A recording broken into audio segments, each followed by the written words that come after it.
What if I tell you that on your phones and on your devices, every ping that you exchange with, every swipe that you make, every purchase that you indulge with is hijacking your brain? Have you ever found yourself in a state where you said that you're going to pick up your phone to look at that one thing, but end up scrolling endlessly for hours? Have you ever told yourself that you're going to watch that one episode on Netflix, but eventually finding yourselves 4 episodes down and feeling exhausted? That's dopamine hijacking your brain. Well, these are meant to do exactly those things, and they don't keep you distracted, but they keep you hooked. My aim is to not tell you that these applications, social media platforms are bad. But here's the truth. It's on us. We need to hit that pause button, take a step back and ask some real questions, because we are not only messing our lives, but we are eventually messing the lives of our children in the future. Imagine a future where it will be difficult for our children to look away from the screens and have a real conversation. Imagine a future where the attention span is going to go down way beyond 15 seconds. Have you ever tried reading a book after a Netflix binge? Exactly, that's what I'm talking about. We are writing the rule book for the future, and it's time for us to wise up, because we will hit a point soon from where turning back won't be possible. And therefore, it's important to ask a really important question to ourselves. Is this the living that we would want to indulge with? Is this the living that we would want our future selves to be with? And most importantly, is this the living that we would want our children to live with? Welcome back to another new episode at Unfoldlearning Podcast. This is your host, an engineer turned into a school teacher, into a HR professional, and now a content creator with the Unfoldlearning Podcast. Stay tuned till the end, because through the episode we are going to unfold some interesting aspects that will help you to stay ahead of the curve, break the convention, break the stereotypes. And why? To be a better human being for ourselves and people around. Let's begin.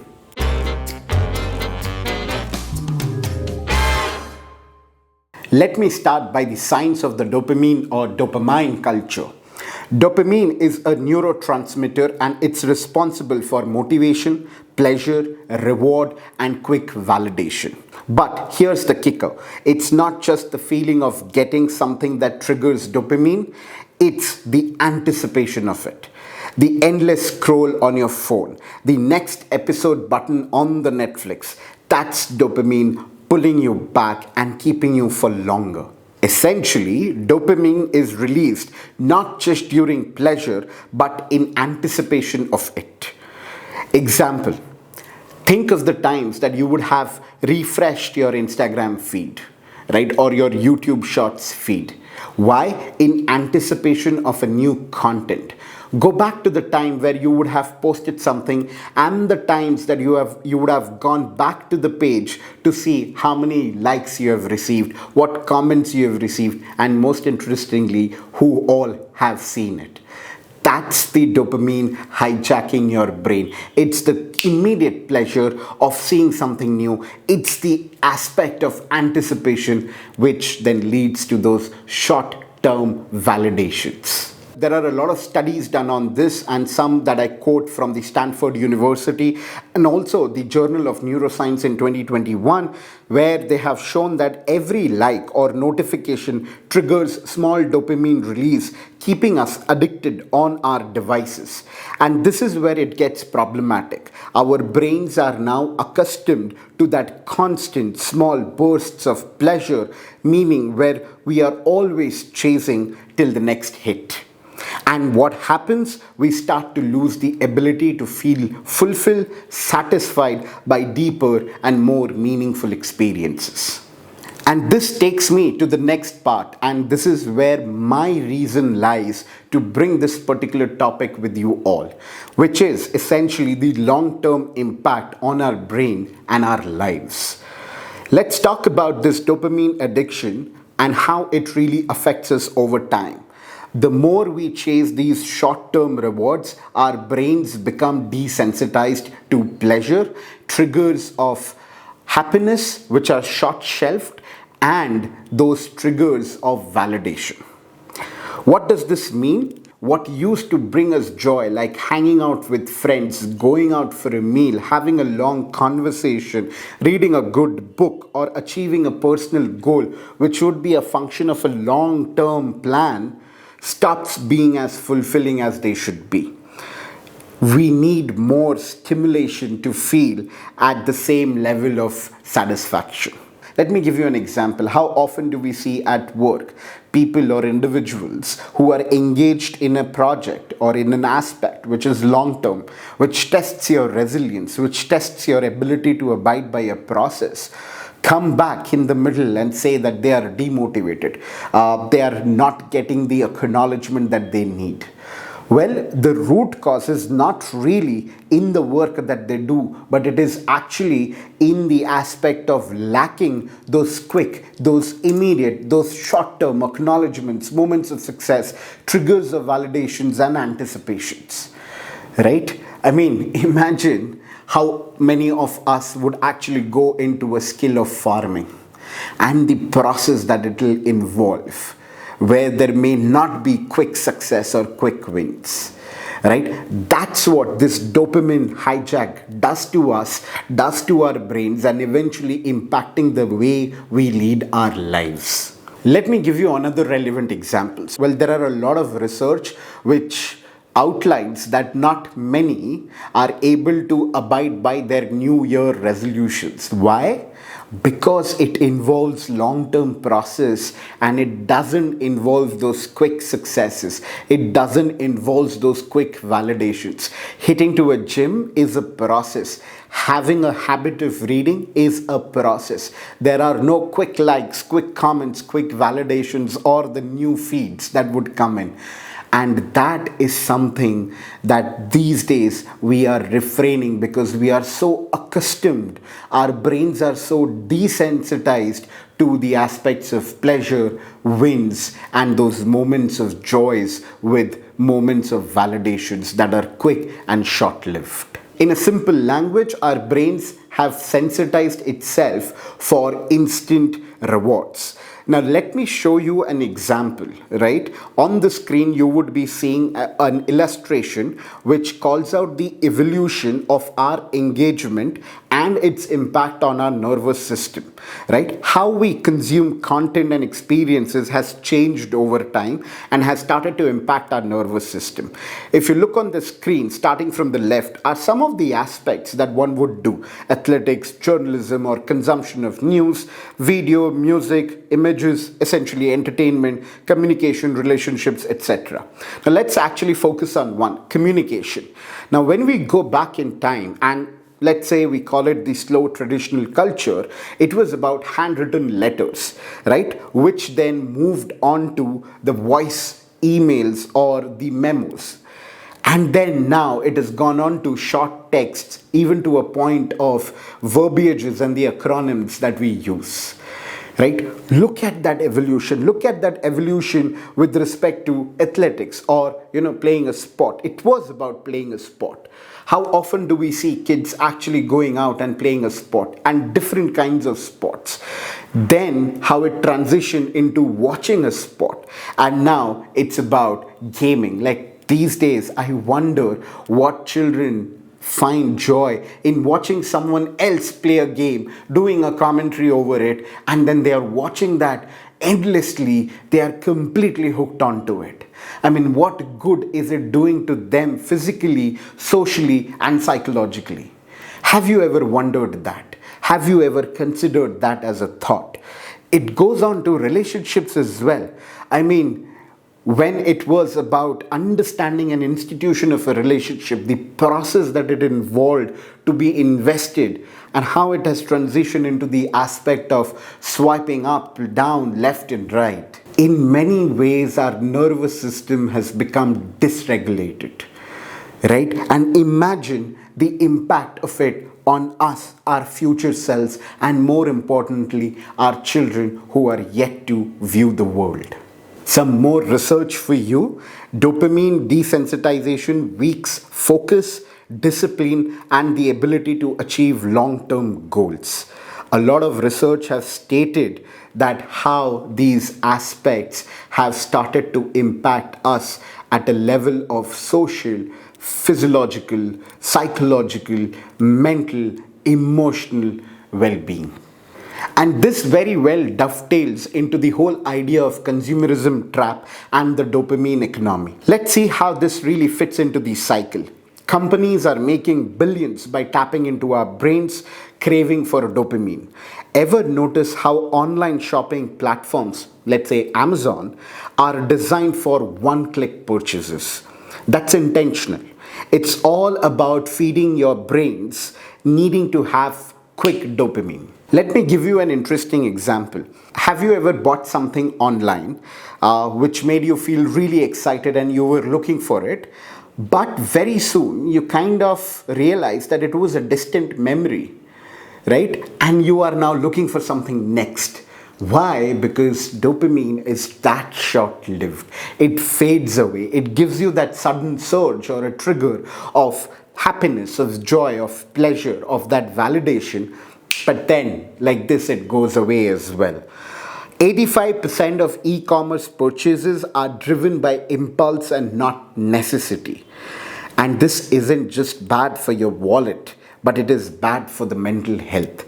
Well, studies have shown, and this is, when I read this, it was extremely ridiculous to me when I saw this, that habitual online shoppers report higher levels of anxiety and dissatisfaction with life. Imagine the extent of impact of this dopamine culture, of this dopamine hijack onto our brains with the way of our lives. And this is what worries me, because it has got a tremendous impact on the social and the psychological aspects of us as human beings. It doesn't stop here. Dopamine culture is affecting our relationships and mental health in many ways.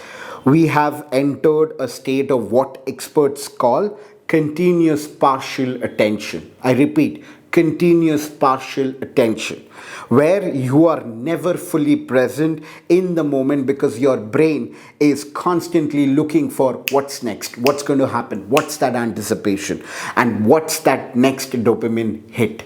Well, it's worse than the drugs. How many times have you been out with your friends, but halfway through a conversation, you're already checking your phones?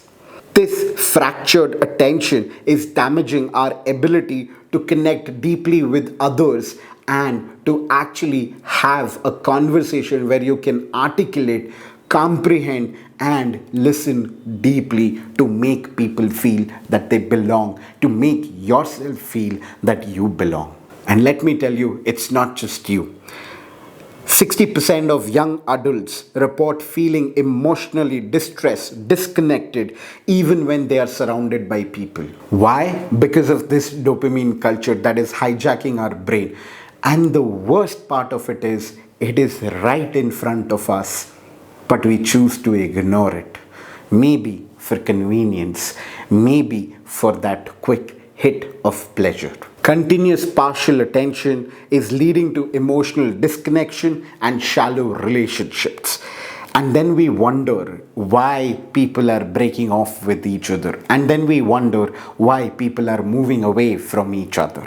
In a simple way, it's important to understand that this whole dopamine culture is creating some sort of a false urgency. There is this false rush. Let me tell you, it's one life.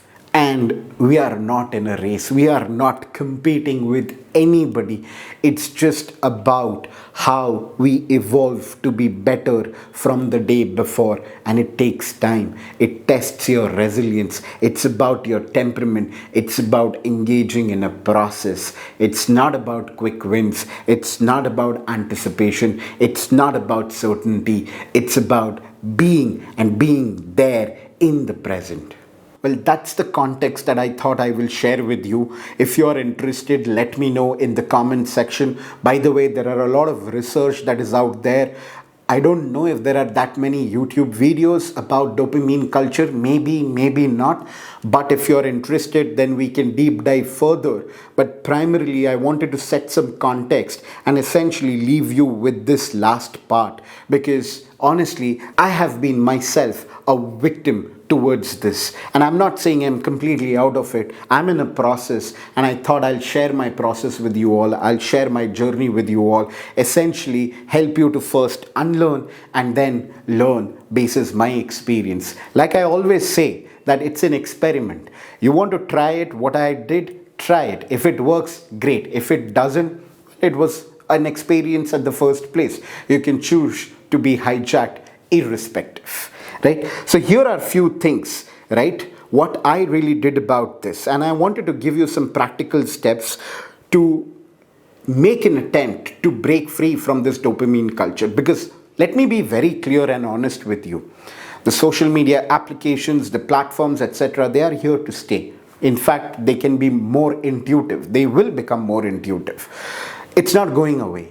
But what we need to go back and take a step back with is, how do we really control ourselves and leverage them as a tools and not make them our way of living?